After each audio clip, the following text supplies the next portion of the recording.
Big Seance Podcast, episode 136, Troy Taylor's Dead of Winter event.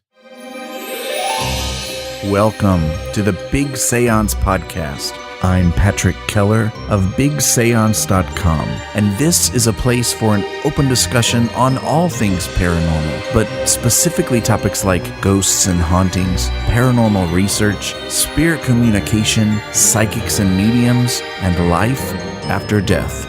So basically, anything that pops up in my paranormal world. The candles are already lit, so you might as well come on in and join the seance. Last week, I attended Troy Taylor's Dead of Winter event in Alton, Illinois for the very first time. It was such a cool experience. And even though this is just a small event compared to the Haunted America conference held every summer, I feel like I got just as much out of it, especially after talking to so many interesting people, many who I hope will be new listeners of the show. So if you're listening to this episode and you are one of those people, please let me know that you found us. We're glad to have you nerding out with us. But I also got to see some old friends, make some new connections. Plus, I got my wonderful traditional hug by Lisa Taylor Horton. So here's what you're about to hear today. I was able to get 3 tiny interviews from a few people while I was there. Sarah Hyatt of the Granger House Victorian Museum, Corey Schjoth, who is a previous guest of the show. I was so excited to run into him. And Jason Haxton, the man who owned the infamous Dibbuk Box that inspired the movie The Possession, which is now owned by Zach Bagans of Ghost Adventures. Then, with permission of Troy Taylor and producer Cody Beck, I'm going to share the live recording of the American Hauntings Podcast that was recorded at the event last week. So here we go. Seatbelts, please.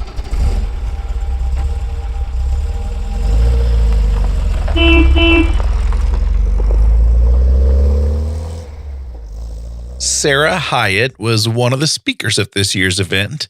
She is the paranormal director of the Granger House Victorian Museum in St. Marion, Iowa.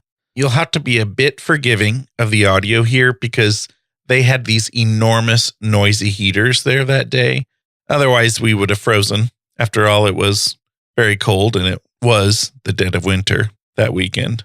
So this is Sarah, and she is from the Granger House, the haunted Granger House, and I'll let you correct me if I'm saying it wrong. And I don't know that I know about the Granger House, so can you explain to me what's going on there? Absolutely. We are in Marion, Iowa, which is a suburb of Cedar Rapids, east central Iowa. It's a Victorian house museum that was built in 1848. The same family lived there for about 100 years, the Granger family. So when the last descendants passed, the house was eventually given to the city, became a museum, and we are chock full of Granger family legit items. So we've got pre-Civil War era furniture, we've got family pictures, diaries from the 1800s. Perfect setup for a haunted place. You never find that. That was going to be my first question of if there were original items inside. So cool. Yeah. So there are haunted reports there and activity? Yes. We've got disembodied voices. We've gotten tons of EVPs out of the house and the carriage house, which is original as well. We have reports of shadows, things moving on their own. We hear footsteps constantly throughout the house, little kids laughing and giggling. You name it, we've probably experienced it there, including my husband witnessed a full body apparition. So, yeah. Wow, that's like finding gold. That's cool. And so I'm assuming you do like tours and you like, do people do investigations and things like that? We actually, my group conducted the first paranormal investigation there, as far as we know, is the very first one in 2015. We talked them into letting us in, and since then they've accepted me onto the board, and I've brought the paranormal community into the group, I guess. We still do the regular historic tours. We still do lots of programs based on history. But then we also do the paranormal. We do guided paranormal investigations a few times a year, and then we open the house up to other groups who want to run it for investigations as well. Awesome. Very cool. I guess we need to shut up, but where do we find you? You can find us if you go on Facebook. It's the Granger House Victorian Museum, or just the Granger House. You'll be able to find us. And I am C Paranormal Sarah on Facebook as well. You rock. Thank you. Thank you. Really nice to see a lot of faces. About a year ago, in episode 114, I interviewed a man named Cody Schjoth of Phantasmagoria Photography. I was excited to run into him. It was a surprise. And I got to see so much of his awesome work. I was also able to have a really nice lunch with him. To hear his previous episode, visit bigseance.com/114. But I want to share the teaser from that interview before we catch up with him. I really try to keep it as genuine as possible and try to create the image from the camera and just use Photoshop as I would like a regular darkroom. I looked around and found out that a lot of photographers were getting their cameras converted to infrared. And so I found a company that does that. And so I sent a camera in and I basically sacrificed that digital camera to infrared and they have it converted. And so now they take that filter that's in front of your sensor off and replace it with an infrared filter, which blocks most of the visible light, but allows a lot of the infrared light to come through.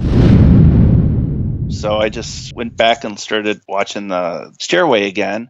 And then the same figure moved left to right. And at that point, I'm like, okay, I got to get up and see what this is about. So I walked in there and there's nobody in there. One way in, one way out. I would have seen somebody walking in there. There was nobody in there. And I thought, oh, that's really weird. Shut up. That sounds like the holy grail of apparitions right there. Yeah. So I found Cody Schjoth at the Dead of Winter event, and I didn't even know he was going to be here. I thought I'd have to wait to see him this summer at the Haunted America conference, but I found him. And so, and you were here last year. Correct. And you came from Wisconsin.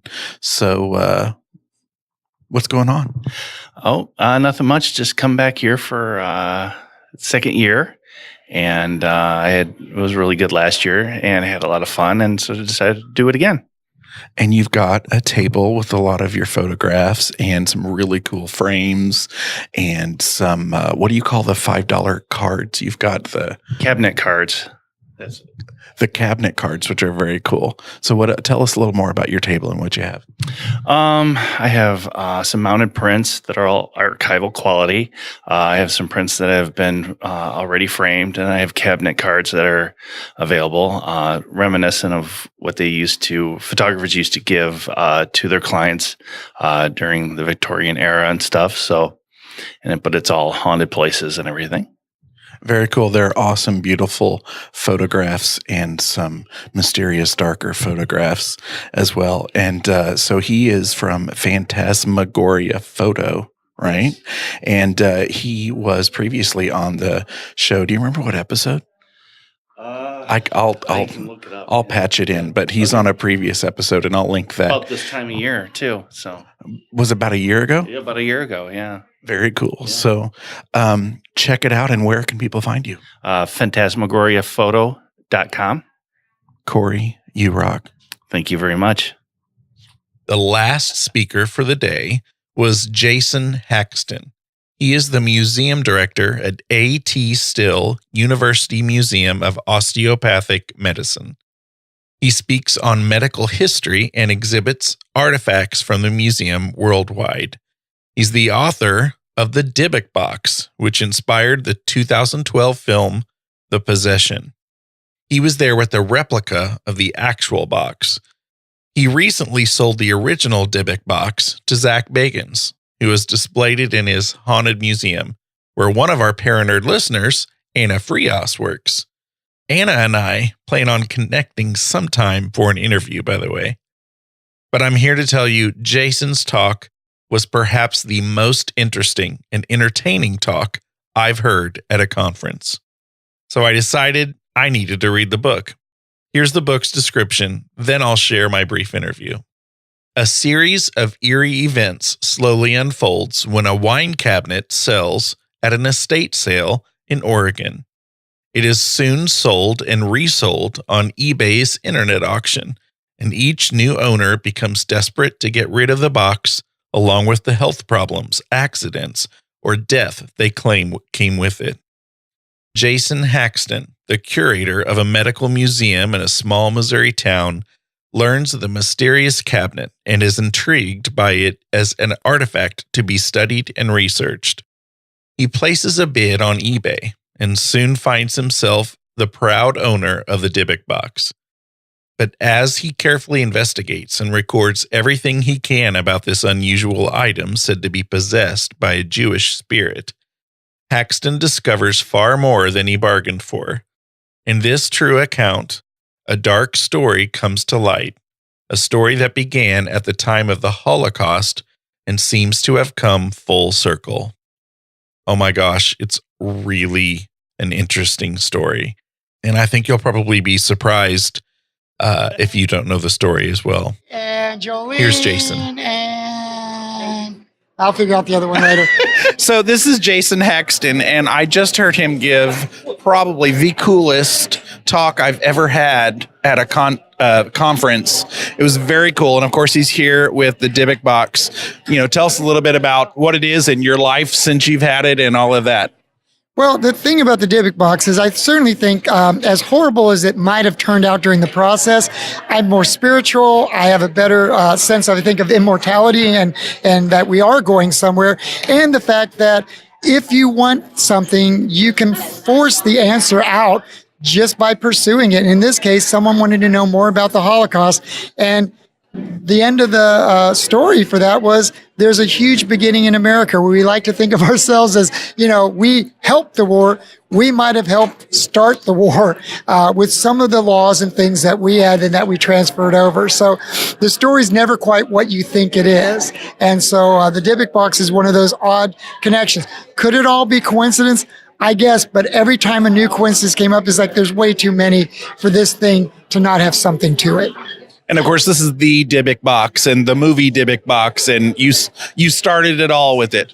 Right. Well, I inherited it, but I did the research as a museum professional and told the true story. And yes, the movie The Possession, anything that says the Dibbuk Box, there is really only one that this little Jewish woman created, prayed to, and wanted an answer. And as a result, it's traveled all around, and its story never seems to end. The most haunted artifact in the world. Google it. You rock. I appreciate it so much. Thanks for having me. Appreciate it. Enjoyed great. Thank you for the time. Really the best. Maybe it's because I'm just a museum person. No, you're fascinating, and your energy, your smile, and your faces. Now I'm a stalker. So this brings me to the live recording of the American Hauntings Podcast with Troy Taylor and producer Cody Beck. I'm a listener of this podcast, and so if you haven't listened, I hope you'll check them out.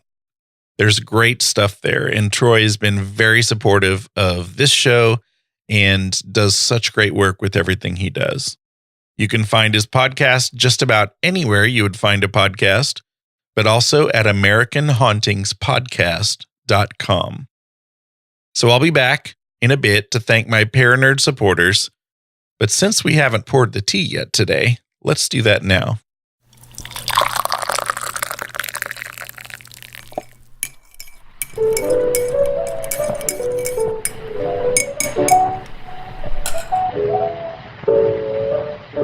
Along Highway 13, near the southern Illinois town of Harrisburg, is a stretch of road that's dedicated to a police officer who was murdered back in 1927. Most of the people who travel along this stretch of highway have no idea who Lori L. Price was or the circumstances that led to his violent end. They don't know that his death was tied into the career of one of Illinois' most famous outlaws, or that the story of his murder is one of crime, corruption, and ghosts. Illinois State Police Officer Lori Price, along with his wife Ethel, vanished on January 19, 1927 from their home in Marion.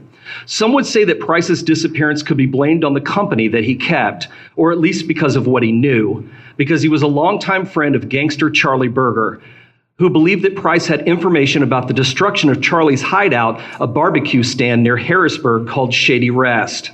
But whatever the reason for Lori and Ethel's vanishing and subsequent murders, it signed a death sentence for Charlie Berger and left a lingering haunting behind.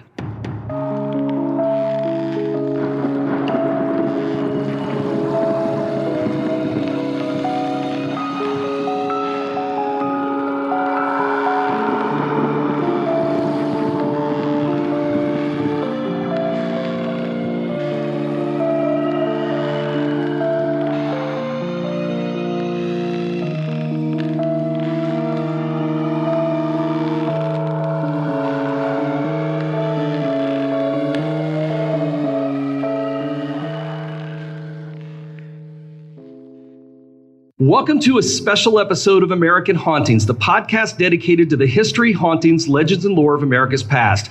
Hosted by Cody, Beck, and Troy Taylor, this episode was recorded live at the 21st Annual Dead of Winter Festival at the mysterious Mineral Springs on February 9th, 2019.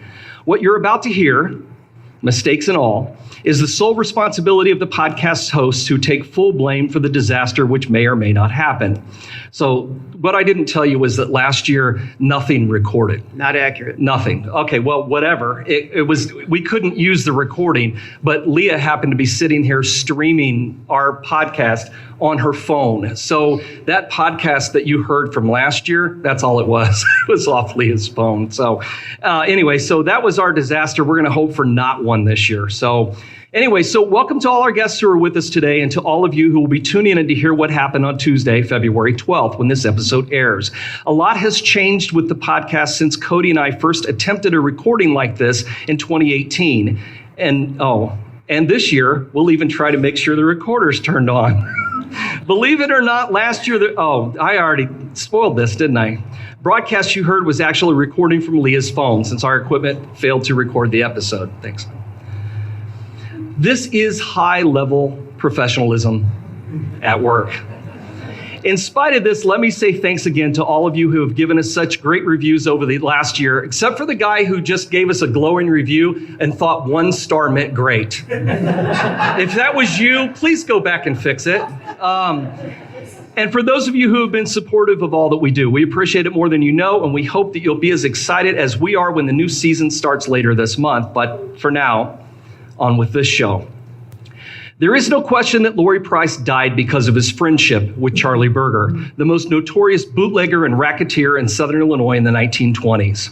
Charlie was an unusual man. Those who met him for the first time were always impressed by his handsome appearance and his pleasant manner. His handshake was hearty, his smile was quick, and the riding breeches and leather jacket that he customarily wore were always neat and clean. Just under 6 feet tall, he always carried himself in a way that betrayed his military background. He usually wore 2 guns in holsters, and a Thompson machine gun was his weapon of choice.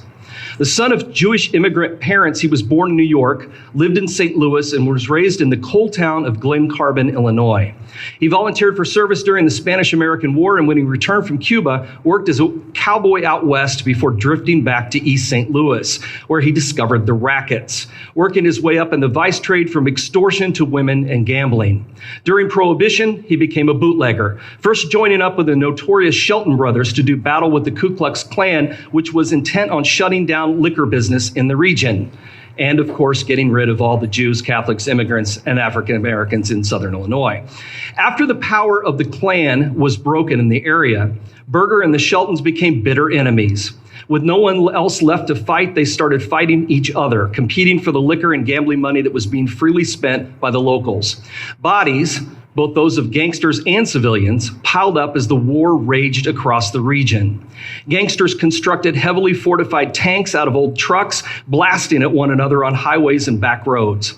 After 2 of Charlie Berger's gunmen were found murdered on an abandoned stretch of road, Berger and several of his men called on a Shelton friend named Joe Adams, who was a roadhouse operator, Stutz motor dealer, and mayor of West City, a small town on the edge of Benton, Illinois. They were looking for the Sheltons' tank truck, which they'd heard was in Adams' garage for repairs. Berger demanded that Adams turn it over. If he didn't, they'd fill him so full of holes, Charlie told him, that no one would recognize his corpse. Adams refused, and the argument ensued. Before he left, Berger told Adams to deliver the truck to Shady Rest. If he did so, he could save himself, quote, a lot of trouble with undertakers and caskets, if you know what I mean. Apparently, great comedian too. Adams called for the Sheltons for help. They sent about 20 gunmen to Johnston City, where they burned down a Charlie Burger roadhouse. A few nights later, a Burger associate named John Milroy was machine gunned at a roadhouse outside of Culp. The mayor and the chief of police were also at the illegal speakeasy that night and were shot at. The mayor was fatally wounded, but the police chief, who ran at the sound of the first shot, escaped with a flesh wound. Not like on Monty Python. A few days later, a homemade bomb was tossed from a speeding car towards Shady Rest. The bomb had been intended for the building, but it missed, and Burger's hideout was unharmed. 2 days later, Burger machine gunners shot up the home of Joe Adams in West City. Then, hours later, members of the Shelton gang dropped dynamite and nitroglycerin bombs on Charlie Burger's Roadhouse, the Shady Rest barbecue joint on Highway 13. The bombs were so poorly put together, though, that only one of them exploded, killing a dog. The attack was a failure, but it was the very first aerial bombing that had ever occurred in American history. The Burger Gang, and this is Southern Illinois for you, though the Burger Gang retaliated the next week using a more effective bomb in response. It exploded at Joe Adams' house, damaging the front porch, blowing the door off its hinges, and shattering the windows. Had the bomb landed just 10 feet closer to the house everyone in it, including Adams, his wife, and his brother, would have been killed. As it was, no one was injured. But they wouldn't be so lucky the next time. On Sunday afternoon, December 12th, 2 men came to the door of Adams' house and told his wife they had a letter from one of the Shelton brothers. When he answered his wife's call, one of them handed Adams a note. While he read it, both of them pulled guns from their coats and shot him in the stomach and chest. He lived just long enough to tell his wife he had not recognized his killers. The next day at the coroner's inquest, Mrs. Adams blamed the killing on Charlie Burger. As for Burger,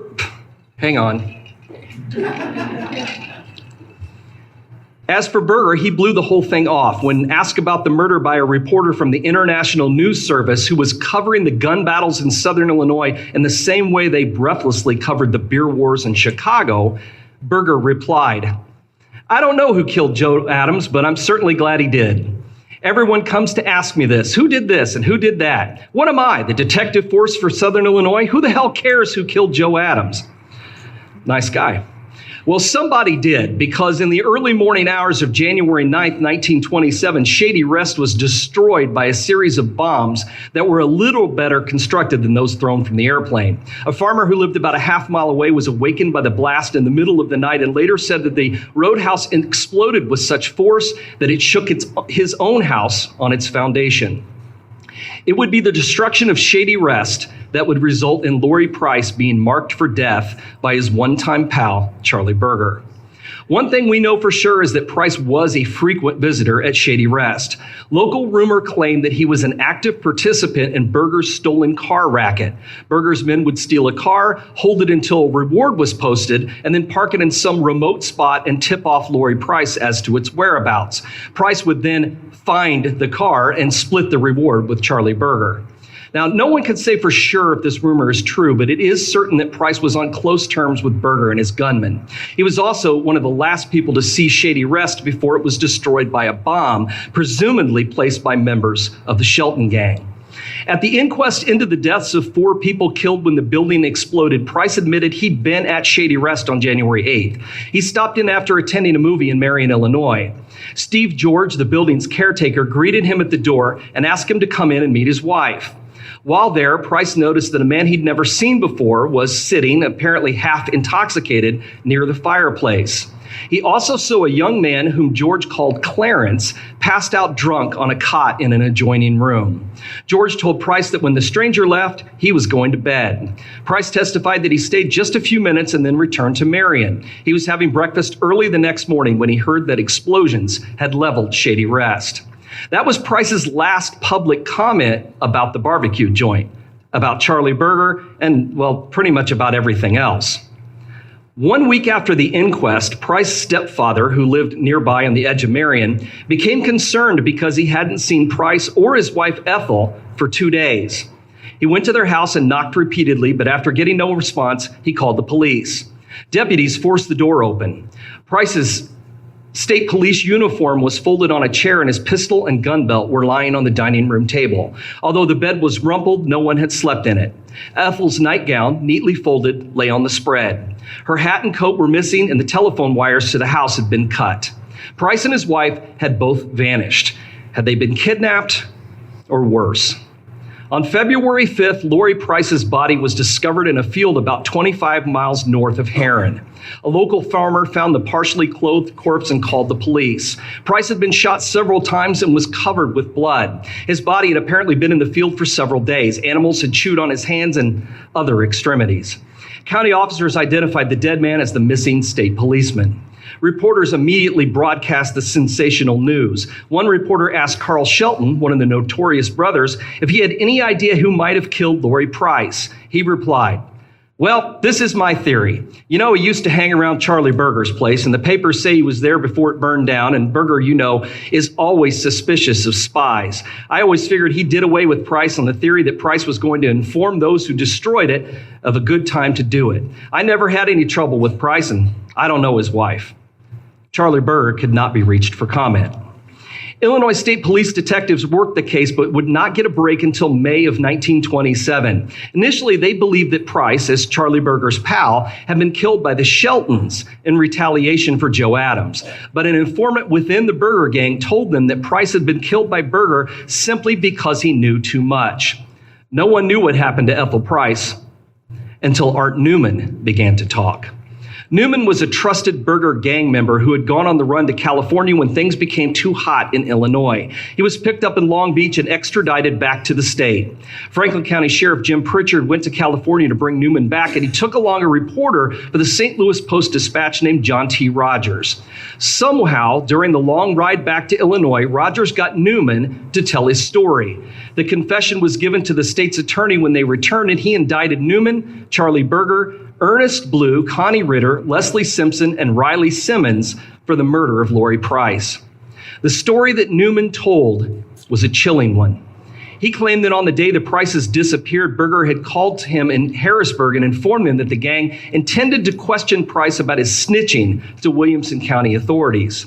The Prices had visitors until after midnight, and when they left, Berger and the others entered the house. Even though Price swore that he had not been informing on Berger and had nothing to do with the explosion at Shady Rest, Berger ordered him outside and into Newman's car. Price asked Charlie if he planned to hurt him, but Berger said he just wanted to talk to him. Because that's what happens in every episode of The Sopranos. You never come back. He shoved Price into the back seat of the car and climbed in next to him. Wooten slid into the passenger seat next to Newman, and as the car started, Berger called out to the men who were heading for the second automobile. He yelled out to them, "Take that woman and do away with her." Price pleaded with Berger not to hurt his wife, but Charlie told him to shut up. He ordered Newman to keep driving and then began to question the policeman about everything he suspected about him. Price was an informant, Berger declared, and there was nothing worse than a disloyal friend. He ordered Newman to drive them to the ruins of Shady Rest. They arrived around 2 a.m. and Berger dragged Price out of the car. Price denied again that he'd betrayed the gang, but Berger shot him 3 times.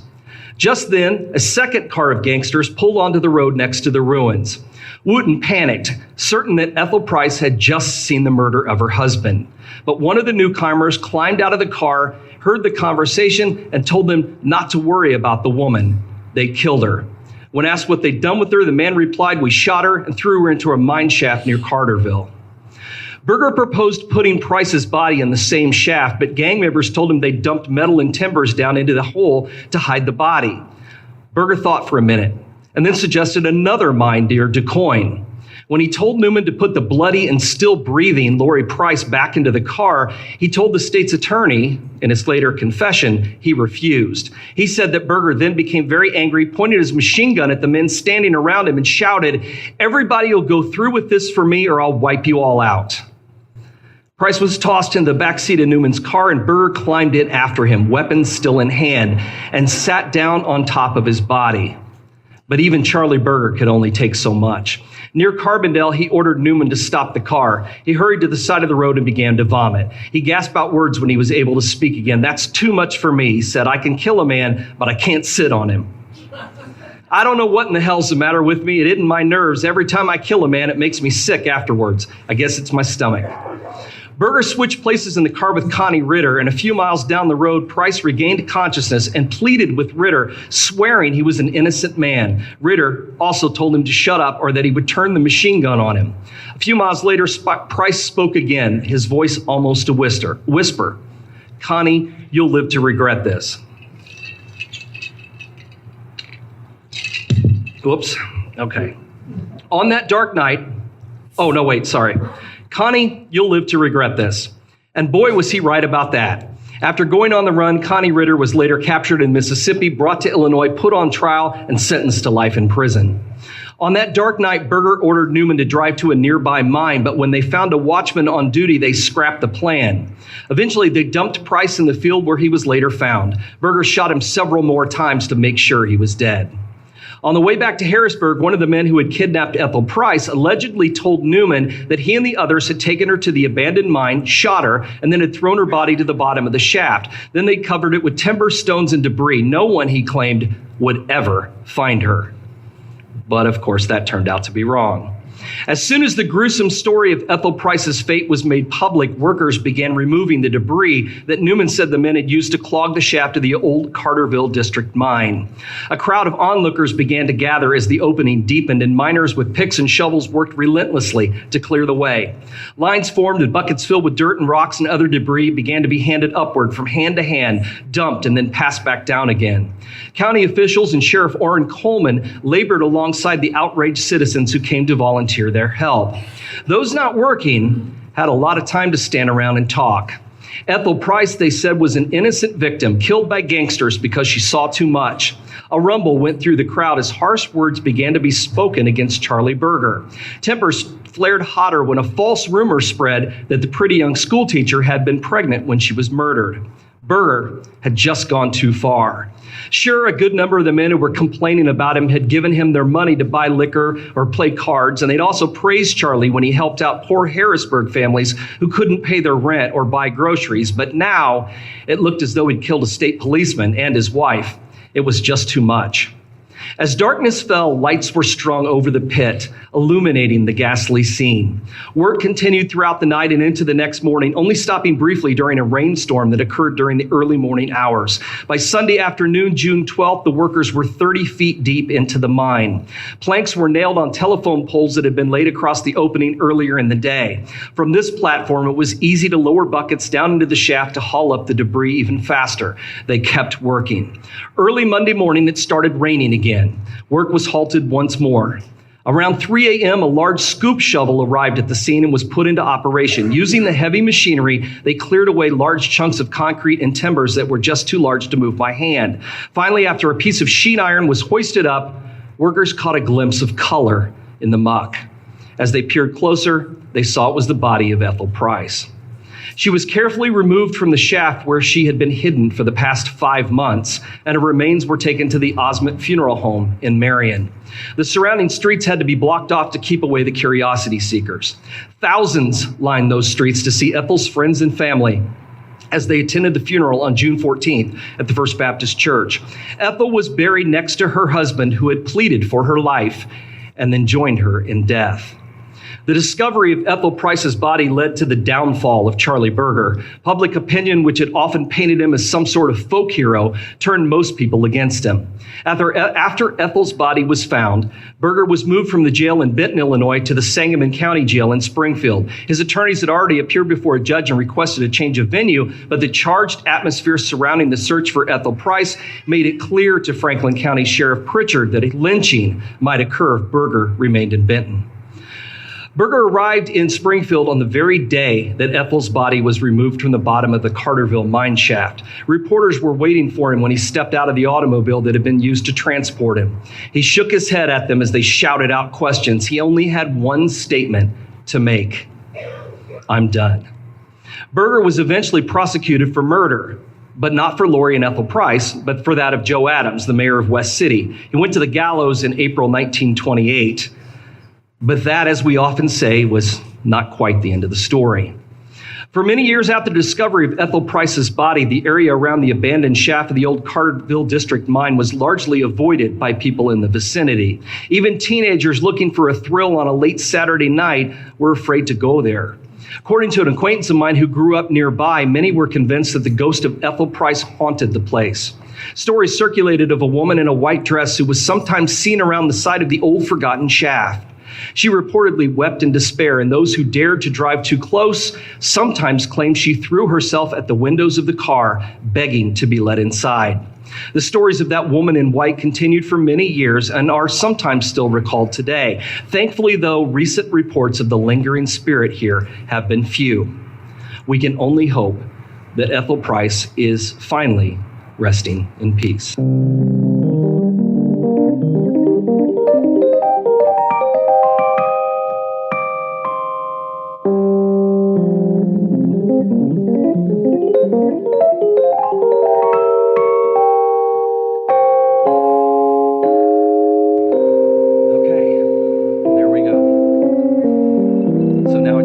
Have to actually pay attention now.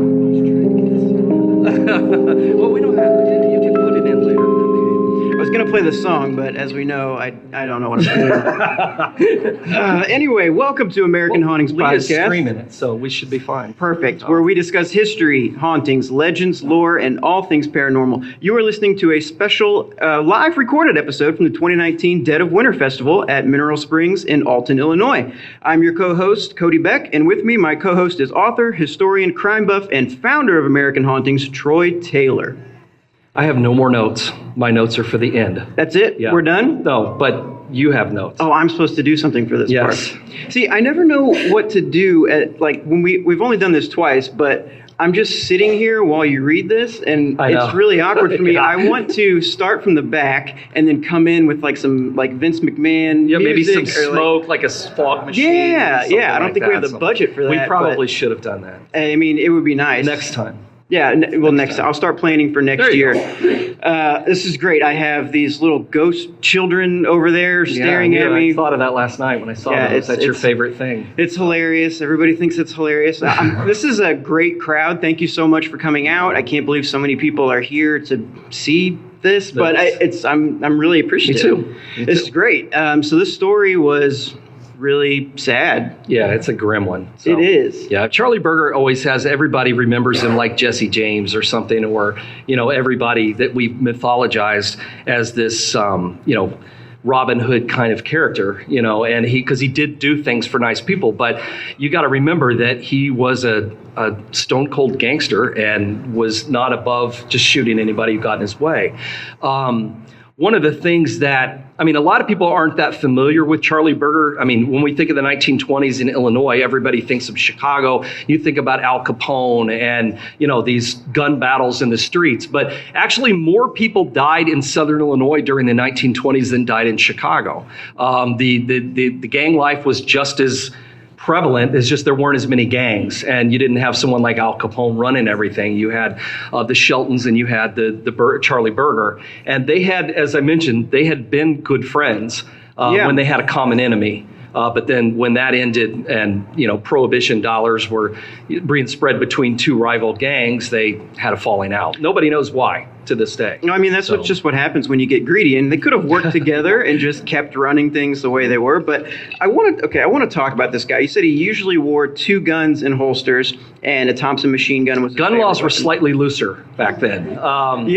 Every time I go out wearing 2 guns in holsters, people make me go home. I don't know why that is. I don't know. So wait, but were you a cowboy? Because apparently Charlie was a cowboy. Yes, he was a cowboy, so I guess that's why he gets a pass. Yeah. And actually, I just think that nobody wanted to tell him he couldn't carry his guns around. So, because he was shoot you if you did. Did I ever tell you that my dad was actually a cowboy?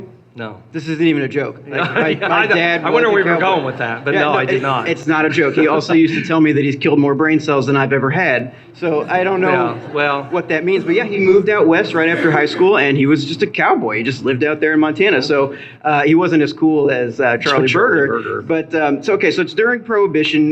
Became a bootlegger, and was joined up with the Shelton brothers to do battle with the KKK. Yes. Essentially. Yes. So I'm glad. Which was a big deal. A lot of people don't realize just how big a role that the Klan. I mean, now we see them as this, kind of a splinter group that nobody pays much attention to. But at the time, they tried to build themselves as like the Rotary Club. That was kind of their idea, is get everybody involved. And it was in the 1920s that they really revived. And their initial goal in the 20s, I mean, of course, when they first came around, it was started after the Civil War to keep African Americans from voting. That was the initial purpose of the Klan. Isn't that still the purpose of the Klan? Yeah, well, and it still is. But now the new version of the Klan that came about in the 20s was meant to get rid of not just African Americans, but everybody pretty much. They were the white nationalists of the 1920s. Right. But because they appealed to a lot of people with their campaigning and fundraising and this Rotary Club, Elks Club kind of mentality at the time, a lot of people joined. But most of them weren't like the diehard guys that were going out on raids in Southern Illinois. There was a guy named S. Glenn Young who had appointed himself the head of the Prohibition Unit in Southern Illinois, even though he didn't actually work for anyone in the federal government. He would, again, dress up in guns. He would wear like 2 bandoliers and a military uniform. And he was completely nuts. I mean, this guy was nuts. But that's who the Sheltons and the Bergers, I mean, these guys, everybody was, they were all immigrants, Catholics, Jewish, and, they were all running liquor in the 20s when people wanted to drink but legally couldn't. Right. So, you got to love those self-appointed, vigilantes. Yeah, that's exactly what he was. So that's where all the trouble started. And then, as I said, when it was over, then they started fighting each other. Yeah, so I want to talk about this. Gangsters constructed heavily fortified tanks out of old trucks, and they were blasting each other on highways and back roads. This sounds awesome. Yeah, well, it would make a great movie. It would make a great movie. It's, when you see the old gangster movies and you see them in those old cars up and down the streets with Tommy guns blazing at each other, that really is mostly a myth in Chicago, but it actually happened down in Southern Illinois. They had taken old farm trucks and they covered them with steel plating, and they weighed like 3,000 pounds. Yeah. I mean, so they didn't move fast, but they would have like machine gun nests on top and everything, and would just ride around, and nobody... the police stayed out of the way because they were certainly outmanned and outgunned, and they just sort of let them do what they wanted, and they drove around and shot each other. I mentioned several retaliation murders just in that short little story. That's nothing. I mean, they were on an almost daily basis. Somebody would find a body somewhere shot up on a road in Southern Illinois. That's crazy. So a lot of guys to spare, I guess. Yeah, well, and then they took it a step further. Can we talk about this first aerial bombing in American history? Because that just blows my mind. Yeah, well, they took dynamite, wrapped it up, and then put nitroglycerin bottles with it. And so they thought, being not exactly experienced bomb makers, they weren't thought chemists. that when they dropped them, they would just explode. The nitroglycerin would explode and it would make the dynamite explode. But they completely missed the roadhouse. But again, keep in mind, it's the very first one. So they had no idea of what to shoot for, but they kept flying over, because how would they defend themselves? So they kept flying by and dropping the bombs, but they kept missing the roadhouse. And then the bombs wouldn't explode. And then finally one did explode and hit the dog that was chained up out back. Not to make fun of the dog dying, but that was the part, honestly, that made me the most upset out of this whole story. So it didn't do any good. But so Charlie and his guys decided that they would show them how a bomb was supposed to be made. And they made one and drove by Joe Adams' house and threw it, but still missed the porch. Right. But it did blow up at least. Right. Well, you got to watch Fight Club to learn how to make a bomb. So Joe Adams died from like a really weird telegram. Chicago handshake. Right? Oh, Chicago. There's a name for it. There's a name for it. In November of 1924, Dean O'Banion was in his flower shop in Chicago, and 3 guys came in asking for flowers for a funeral he was putting together. Oh, I should mention, if you don't know who Dean O'Banion was, very famous Irish mobster in Chicago, but he also loved flowers. Had a flower shop downtown. Anyway, 3 guys came in. They grabbed a hold of him. All of them stuck as they grabbed his hand, all of them stuck pistols into his stomach and opened fire. And it became known as a Chicago handshake. So essentially, that's what they did to Joe Adams. That sounds like a really cool wrestling move. Yeah. Or it sounds like a good name for a bar. Yeah. The Chicago handshake. Bloody bucket and the Chicago handshake. No. So they believed, they believed that he was, I'm sorry, I lost my spot. They believe Price was involved, or at least knew about the bombing of Shady Rest, right? Yes. So, well, he was a cop and he'd been hanging around, and they kind of felt like that maybe he had told the Sheltons when would be the best time to blow the place up. And he said the middle of the night. So it seems like, with all these people, you're double crossing each other all the time. Yeah. So you never know who to blame or who's coming after you, because it could be your own people because you know too much, or it could be the thing about Lori Price too is that cops who look the other way or even participated in some of these things, that was not an uncommon thing during Prohibition. Right. There was so much money going around, and most people believed Prohibition, it wasn't like drugs or something. They believed it was a harmless thing to break the law. So there were a lot of police officers who took money to look the other way because it was dumb. It was silly things they had to enforce, and so the fact that he looked the other way really isn't that uncommon. The fact that he was murdered for it kind of is, but honestly, by this point, we're talking about the last year or so of Charlie Berger's life. As you can see from some of the quotes that I read you and the way that he behaved with the other guys when they were dragging those bodies around, he'd become pretty erratic by this time. Right. So if he didn't end up taking himself out, which he did, probably one of his own guys would have done it for him. Yeah. But he was eventually convicted for conspiracy for Joe Adams' murder. They couldn't prove that he killed Lori and Ethel Price. Yeah, and so you said he starts to become pretty erratic. Erratic. I'm sorry. Not erotic. Oh, God. That's a different podcast. Oh, God. So, yeah. He may have, but I'm not aware of it. I say Freudian slip, but I guess, it is. That's what the story's hot. Sorry, it's the Bloody Mary.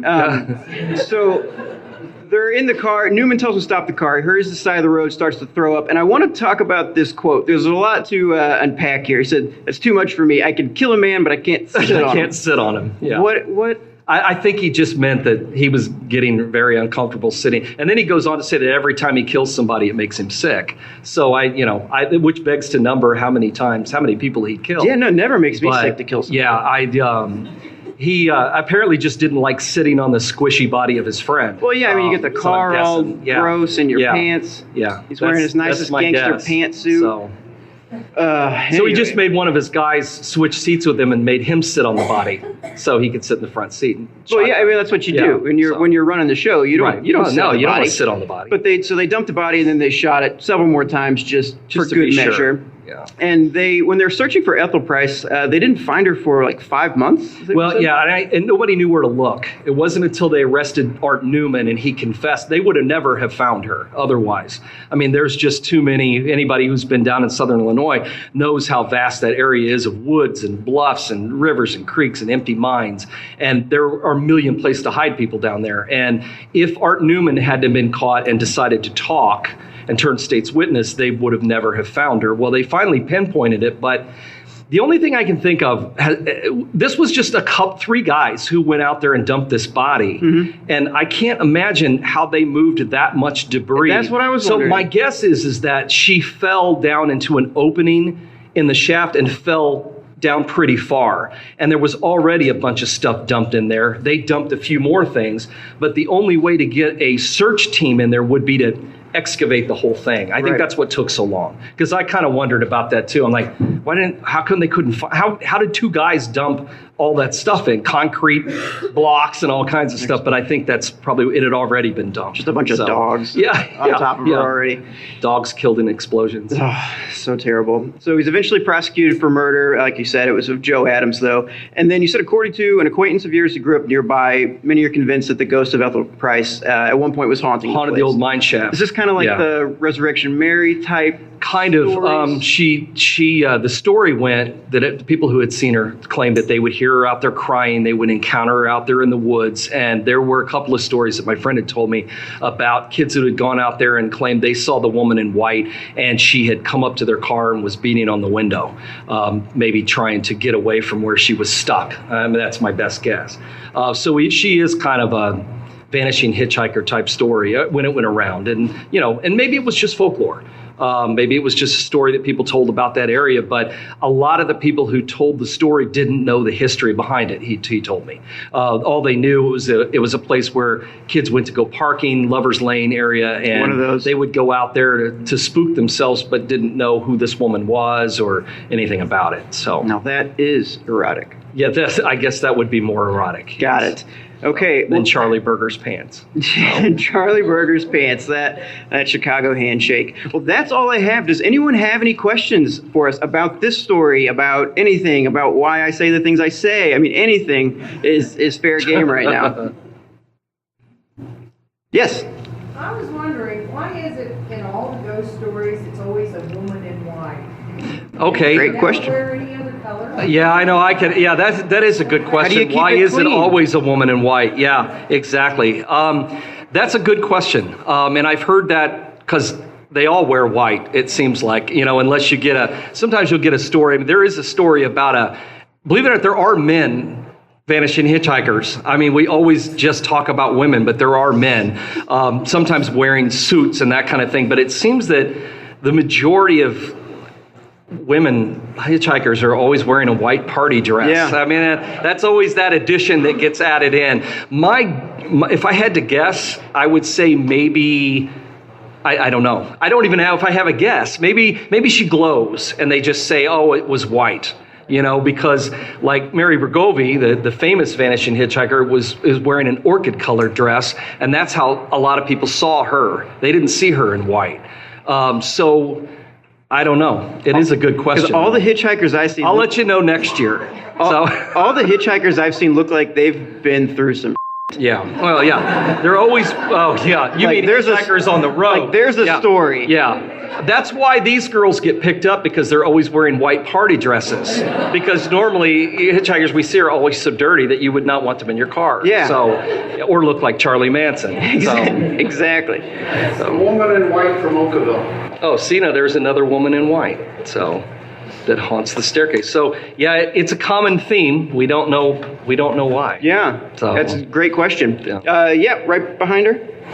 I'm sorry. I'm actually a medium from Michigan, so to kind of answer the question a little bit. Okay. It's because of the energy that's presented. So if a person can present a different color of energy, their dress isn't white.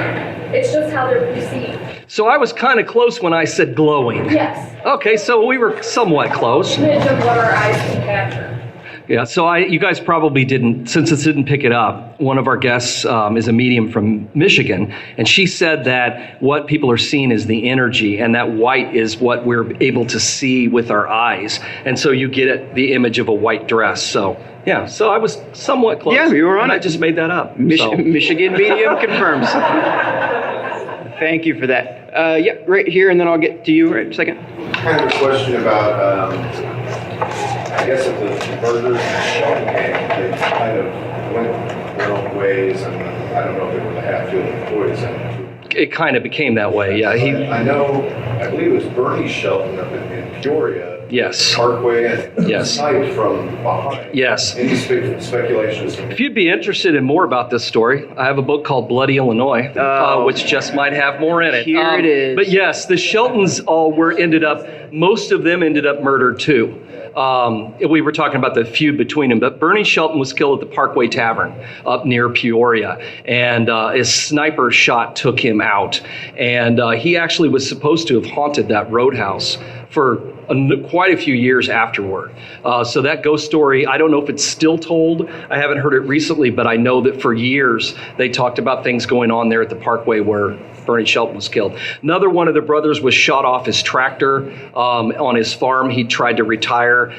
So, I mean, the fighting continued on because after Charlie Burger was gone, I mean, this is such a complicated story, but there had been, some of Charlie's guys had submitted some perjured testimony to federal court and got the Sheltons sentenced to Leavenworth for years. So Charlie really thought he'd won, but the case was overturned and they got back out, which is how this all ended up the way that it did. But after Charlie was gone, the Sheltons did run things for a while, but the issue then became Prohibition ended.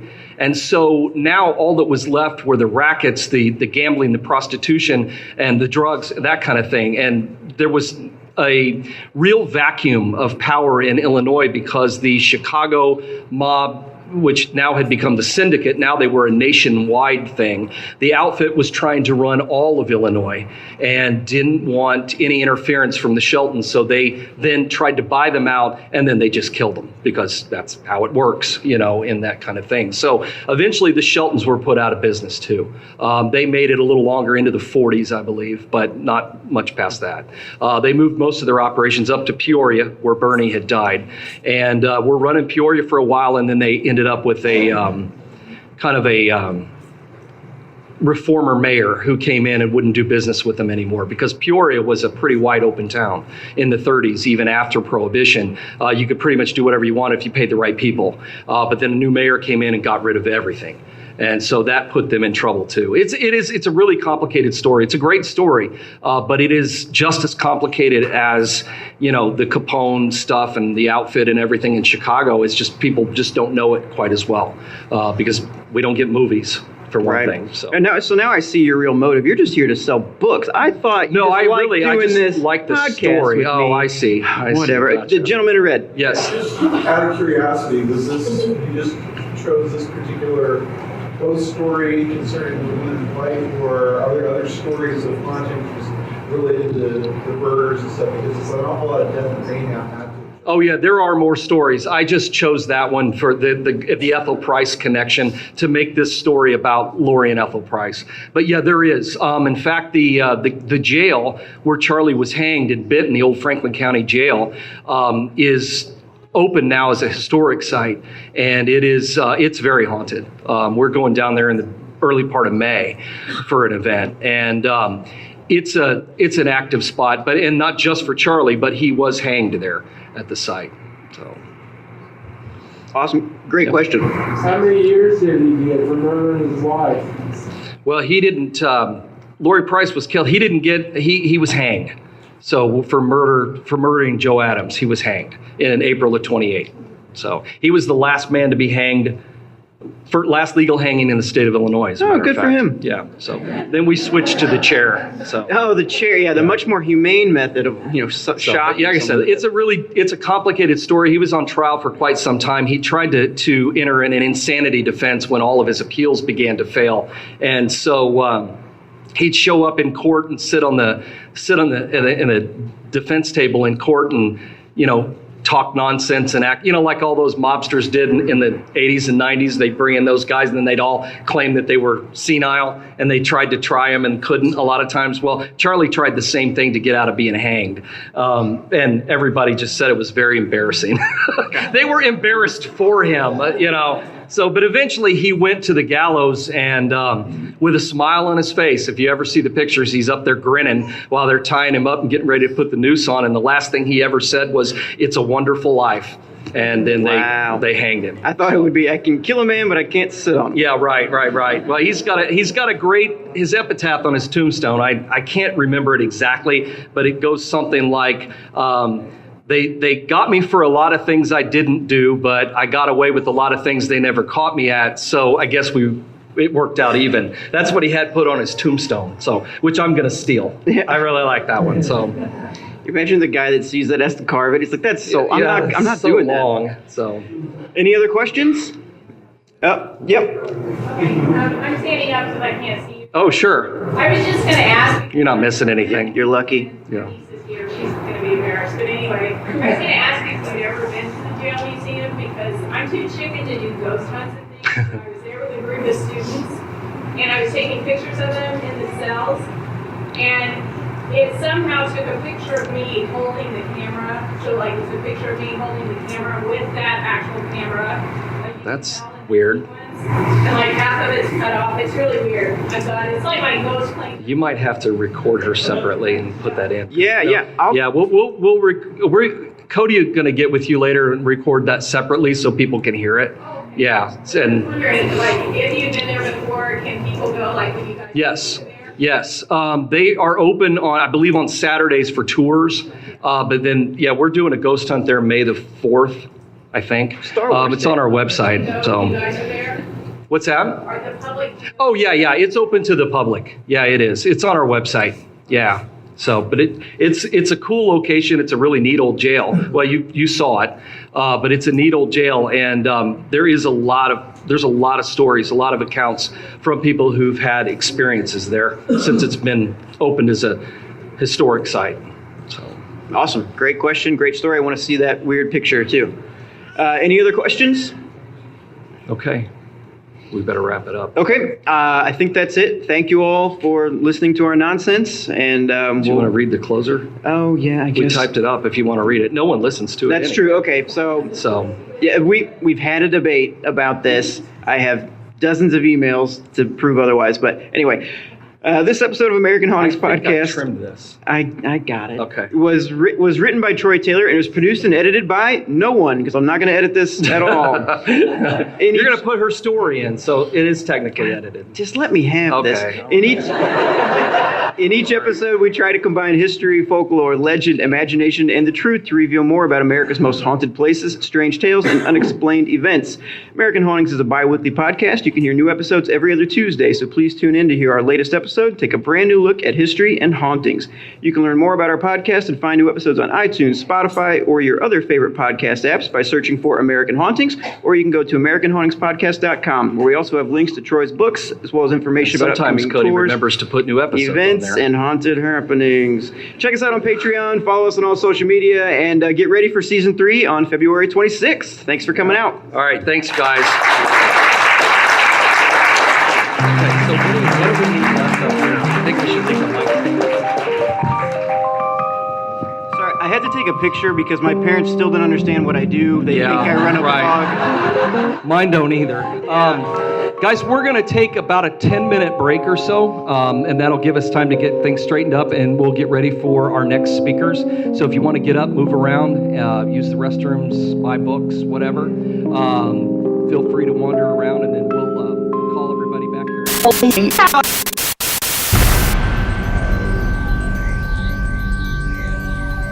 Thank you to the following super paranerds who support the show at patreon.com/Big Seance.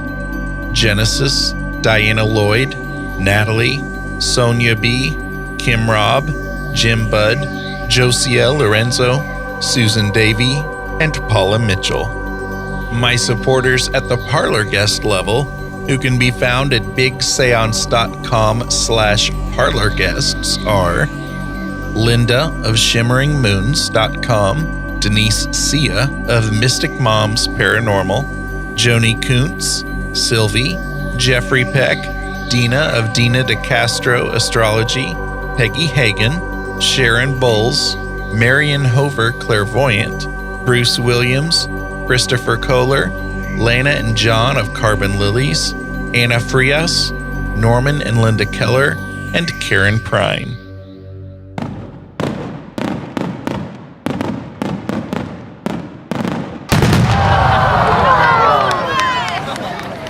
That sound you just heard was the above and beyond there's not even a category for your level of support fireworks display, because I have an awesome listener who chooses to remain anonymous, who supports the show at the $10 level. Thank you, Paranerds. Well, I look forward to seeing some of you at the next event I'll be attending, the Haunted America Conference on June 21st and 22nd in Alton, Illinois. You can find more about the conference at ghostconference.net. I'll also be attending Kansas City Paracon this year on August 2nd and 3rd. For more on that one, visit kansascityparacon.net. See ya. For show notes, including links to anything we may have mentioned in this episode, visit bigseance.com. You can find and subscribe to the show in Apple Podcasts, Spotify, Stitcher, Google Play Music, TuneIn Radio, iHeartRadio, and just about anywhere podcasts are found. Do you have any comments or feedback? Go to bigseance.com/feedback to learn how to get your voice in a future show. Or you can call my feedback line, 7755-TELL-ME. That's 775-583-5563. Interested in learning how to promote and share the podcast? Go to bigseance.com/share. Thank you so much for listening. Unfortunately, it's time to blow the candles out, but we'll see you and light them again next time.